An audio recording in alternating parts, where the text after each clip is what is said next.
Welcome back to my channel. This is Vaishnavi. तो guys मुझे एक बात शेयर करनी थी आप लोग के साथ, तो ये बहुत इंपॉर्टेंट है, इसीलिए मैं ये चाहती हूँ कि सब लोग सुनें और सब इसके बारे में जानें।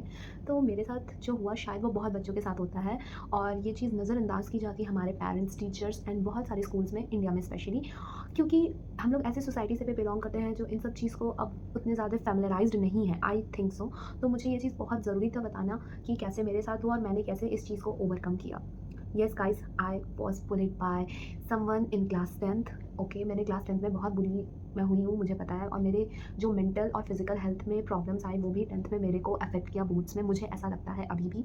और ये एक रिग्रेट है मेरे साथ। तो मैं नहीं चाहती कि कोई ये चीज़ सोचे कि बुली करना दूसरे को उनके लिए मज़े की बात है। नो गाइस, आप दूसरे बंदे के प्रेशर और मेंटल हेल्थ के बारे में आप बिना सोचे समझे आप उसको बुली करते हो, उसके बारे में बोलते हो, बैड बिचिंग करते हो, तो उसे कैसा लगेगा ये आप सोच सकते हो। तो क्लास 10th में आपको मैं जो फ़ोटो अपनी दिखा रही हूँ, मैं कुछ वैसी हुआ करती थी, ओके? तो मतलब मेरे साथ जितने भी लोग थे वो मुझे बिल्कुल भी पसंद नहीं करते थे, क्योंकि मैं ट्रांसफर्ड स्टूडेंट थी। एक्चुअली येस, मैं ये ट्रू स्टोरी है एकदम गाइस, मैं ट्रांसफर्ड स्टूडेंट थी क्लास 10th में यहाँ पे, जहाँ मैं आई हूँ न्यू स्कूल में आई थी 10th क्लास में।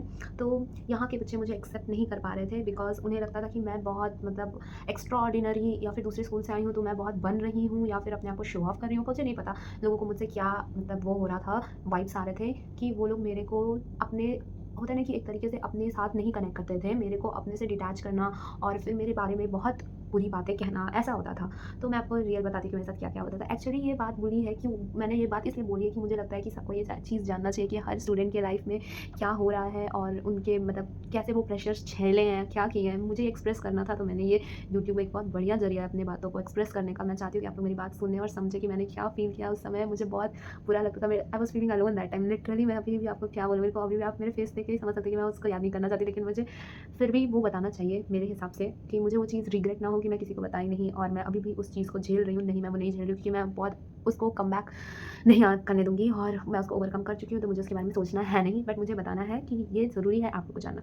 एक्चुअली मैं यहाँ 10th क्लास में आई, मेरे ये न्यू स्कूल में, मेरे पुराने स्कूल में कोई ऐसा नहीं होता था। Actually we are in school जिस पहले स्कूल में, मैं स्कूल ए और स्कूल बी बताऊँगी, ठीक है? मैं पहले स्कूल ए में पढ़ती थी और फिर स्कूल बी में आई, ठीक है? स्कूल ए में हमारा ऐसा होता था कि बॉयज़ से इंटरैक्ट करने की कोशिश नहीं की, क्योंकि मैं गर्ल्स स्कूल में भी बहुत दिन तक पढ़ी, तो उसकी वजह से ज़्यादा इंटरैक्शन कोएड में ना पढ़ने की वजह से ये रहा। और इवेंचुअली आप क्या हुआ, 10th क्लास में आए, आप कोएड में आए, और कोएड में आए तो आपके मतलब अगल-बगल में 10th क्लास में जब बॉयज़ दिखे, तो आप थोड़ी हेजिटेट करोगे। मेरे हिसाब से मैं तो हेजिटेट की थी। तो ये चीज़ भी जानना ज़रूरी है कि जब एक बच्चा या फिर बच्ची जब पहले वो कोएड में नहीं पढ़ा है और वो अचानक से कोएड में आए, तो उसको कैसा फ़ील होता है। तो मैं आपको ये बताती हूँ कि मेरे को ये ऐसा लगा कि मुझे ये शेयर करनी चाहिए कि उन लोग के दिमाग में मेंटल प्रेशर में कितना ज़्यादा मेंटल प्रेशर पड़ता है। मेरे मेरे को जो पड़ चुका है, मैं भी वही शेयर कर रही हूँ। तो हुआ कुछ ऐसा कि मैं हर डायरेक्शन से कुछ ना कुछ सुनती थी। आपको मैं वैसे वर्ड्स बोल कैसे सकती है इस प्लेटफ़ॉर्म पे, मुझे बोलना भी नहीं बन रहा है, लेकिन उसके इंग्लिश टर्म्स में बता देती हूँ। उसको कहते हैं पिग। और मैं जब क्लास में एंटर करते थे तो ऑइंक ऑइंक ऐसे टाइप्स के साउंड प्रोड्यूस करना, उसके बाद मेरे से कुछ गंदे सवाल पूछने कि तुमको इसका मतलब पता है या समथिंग ये, और फिर मेरे कान में कुछ अजीबों से बात पीछे से बोलना और पीछे से आवाज़ से चिल्लाना, और जब आप क्लास में एंटर करो तो आपको अजीब नज़रों से देखना। ये बहुत ज़्यादा मेंटल प्रेशर एक देता है स्टूडेंट को, उनके लाइफ में, जो उनकी स्टडी को भी इफ़ेक्ट करता है और उनके फिजिकल और मेंटल हेल्थ दोनों को इफ़ेक्ट करता है बहुत बुरी तरीके से।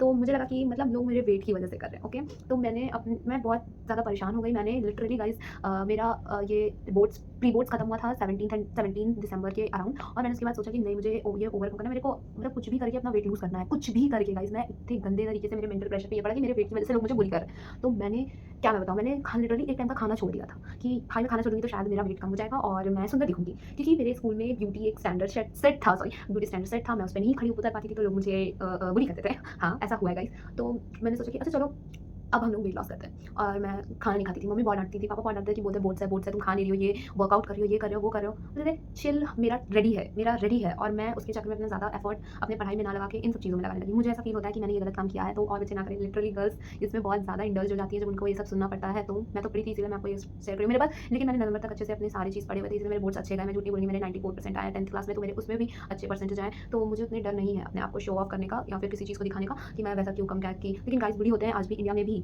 ये बात सच है। मैं क्या ही बोलूँ। तो उसके बाद बहुत कोशिश करने से अचानक से मेरा weight I think so 77 KGs के थे, और 77 से ड्रॉप होके 55 केजीज़ हो गया। 1 महीने में इतना कम होने की वजह से मैं आपको बताती हूँ, मेरे फिज़िकल हेल्थ में बहुत गंदा प्रेशर पड़ा और मेरे मेंटल हेल्थ में। सबसे पहले प्रॉब्लम्स आई मेंस्ट्रुएशन साइकिल्स में, मेरे पीरियड्स ही नहीं आए।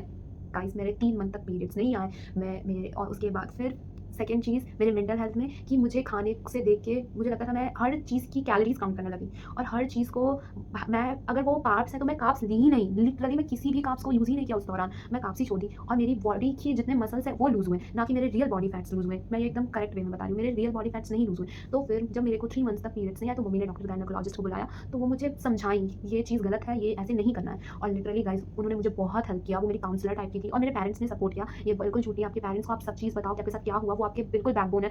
आई थिंक मैंने अपने पेरेंट्स को बता के बहुत अच्छा काम किया क्योंकि वो लोग मेरे को सपोर्ट किया उसके बाद। मेरे को बहुत समझाते कि ये गलत है, ये सही है और फिर उसकी वजह से मैं समझना शुरू भी की और मुझे समझ में आया कि हाँ, यहाँ पे मेरी गलती थी और यहाँ मेरी गलती नहीं थी। जहाँ गलती है वहाँ एक्सेप्ट करना सीखा मैंने और जहाँ नहीं है उसे भी एक्सेप्ट किया कि हाँ, मेरी गलती नहीं है। तो आप किसी न किसी तरीके से आप अपने आप को और दूसरों को एक तरीके से डिफरेंशिएट करना सीखोगे, अपनी गलतियों को समझोगे, जो आपके फ्यूचर में भी हेल्पफुल रहेगा। तो बुली को मैं एक तरीके से ये बोलूँगी कि वो भले मेरे लिए अच्छी साबित हुई कि मेरा वेट लॉस हो गया, लेकिन गाइस वो मेरे बॉडी पे एक हार्मफुल इफेक्ट छोड़ के गया। मेरे बॉडी में जो प्रॉब्लम्स थी, जो मैंने इतनी दवाइयाँ कंज़्यूम की हैं, आपको मैं क्या बताऊँ। उसके बाद मुझे इतना वेट लॉस होने की वजह से और फिर मेरा वेट और डिग्रेड हो गया। तो इवेंचुअली आई गॉट 45 केजीज़ मेरा हो गया था, तो मैं कंकाल लगने लगी थी, लेजिट कोई बिलीव नहीं करेगा। तो फिर मुझे डॉक्टर ने बोला आप जब तक 55 की नहीं होंगी तब तक आप अपने हेल्दी वेट में नहीं आओगे क्योंकि आपका बीएमआई अंडर वेट आ रहा है। तो मैंने अपने बीएमआई को देखा, समझा, इन सब चीज़ों को समझा, बॉडी फैट को समझा, जिस तरीके से डॉक्टर और डायटीशियन ने समझाया, मेरी मम्मी ने समझाया, मैंने वो चीज़ समझा। फिर मैंने यूट्यूब से बहुत अच्छे डायटीशियंस को फॉलो किया, फिर वैसा काम किया कि मेरे को वो हेल्पफुल रहा और वो आज मेरे को बहुत सपोर्ट किया। और गाइस मेरे साथ मेरे 11th-12th में अच्छे दोस्त बने जो मुझे सपोर्ट किए, मेरी बातों को समझे और मुझे लोनलीनेस फील नहीं होने दिए।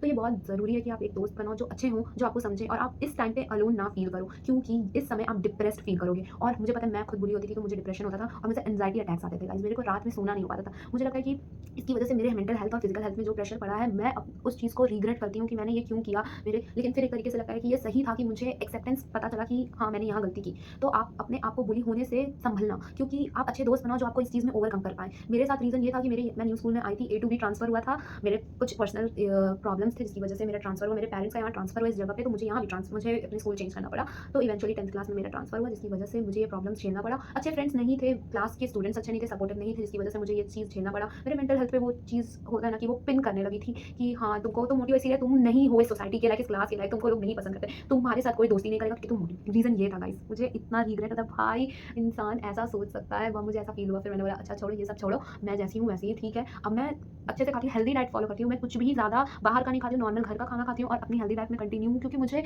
अब अपने आप को सँभालना, अपने मेंटल हेल्थ और अपने फिजिकल हेल्थ को और अच्छा बनाना है, जिसकी वजह से मैं अपने आप को खुश रखना और अपने सैटिस्फैक्शन के अकॉर्डिंग काम करती हूँ। तो आप किसी की ना सुनो, अपनी सुनो, अपने बॉडी की सुनो और हँसते रहो, खुश रहो। इस दुनिया में कोई आपके पेरेंट्स और आपसे ज़्यादा आपको नहीं जानता क्योंकि आप और आपके पेरेंट्स ही आपके लिए हैं और कोई आपका नहीं है मेरे हिसाब से। तो मैं अपने पेरेंट्स पे और अपने पे फुल बिलीव करती हूँ और मेरे पेरेंट्स हमेशा मेरे लिए अच्छा चाहेंगे तो मैं उनकी बात सुनूँगी। भले वो दूसरों को लगे कि वो गलत है, लेकिन मैं अपने पेरेंट्स को हमेशा रिस्पेक्ट दूँगी क्योंकि वो कहीं न कहीं जानते हैं कि क्या आपके लिए सही है और क्या आपके लिए गलत है और आप भी उसको इवैल्यूएट करना सीखो क्योंकि पेरेंट्स ही आई थिंक सो एक लॉयल और अच्छे फ्रेंड हो सकते हैं। मेरी माँ मेरी बेस्ट फ्रेंड है आज भी, अभी भी और अपनी माँ को बिना देखे सोए देखे बिना मैं उनके पास मैं अभी भी लेजिट सोती हूँ। मेरे को अभी भी अपनी माँ के बिना नींद नहीं आती है। सोचो गाइस मैं इतना अपने माँ से प्यार करती हूँ, मेरी वो बेस्ट फ्रेंड है। तो आप एक दूसरे इंसान से ट्रस्ट करने से पहले अपने पेरेंट्स पे ट्रस्ट करना सीखो, ये बहुत हेल्पफुल रहेगा आपके आगे के फ्यूचर के लिए भी। मैं इसीलिए आज तक अपने पेरेंट्स को वो लोनलीनेस के लिए मेरे पेरेंट्स मेरे को बोलते कि तुम्हें एक बार बताना चाहिए था, हाँ मैंने ये गलती की, मुझे रिग्रेट है अभी भी, लेकिन अब मैं अपने उसको ओवरकम कर चुकी हूँ और मेरे पेरेंट्स मेरा सपोर्ट कर रहे हैं। I am very happy with my family and my life और आप लोग भी खुश रहो, अच्छे से रहो। मुझे चाहिए कि सब हेल्दी और अच्छे से रहे गाइस, कोई भी ये टेंशन ना ले कि मतलब दूसरा क्या कह रहा है। आपको अपना सुनना है, अपने पेरेंट्स का समझना है। मैं ये नहीं बोली पेरेंट्स का सुनना है और वही करना है, पेरेंट्स का समझना है और अपने आप से इवैल्यूएट करना है कि वो आपके बारे में अच्छा कह रहे हैं और वो आपको किस तरीके से अच्छा कह रहे हैं, ये समझने में बहुत डिफरेंस है। तो आप समझो, अच्छा करो, अपने लाइफ में आगे बढ़ो, ये बहुत ज़रूरी है। Thank you.